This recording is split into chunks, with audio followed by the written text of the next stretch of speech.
سلام دوستان عزیز، خوش آمدید پارت 3 رفت. این پرهامو اینم خاله چیز داشت جواد بیگدول. سلام، خوش اومدید به پارت سوم رفت با سه کله پوک پوک پوک پوک پوک. خب بریم برای میشن 1900 میاد. بری بچه ها، بری همون سوراخه، همون سوراخ بری.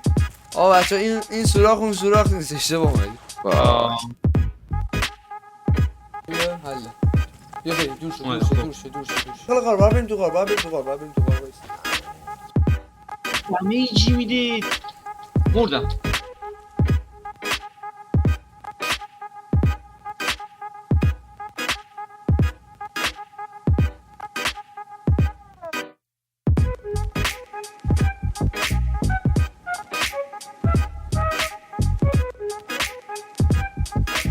یه تیر زدم مرد.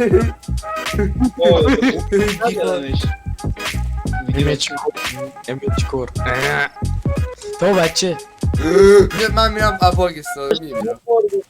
اینجا نشاش.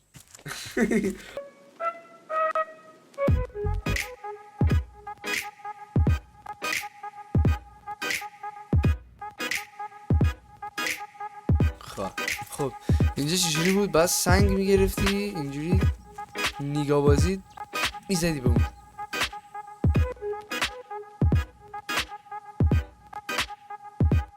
با تیرم میشد. واو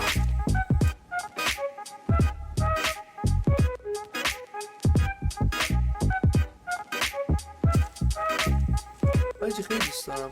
مرده برام. رسیدیم بالاخره. دوستان عزیز خفه شو، میخوام خدافظی کنم. آقا این میشنم انجام دادیم تا ویدیو بعدی. خدافظ.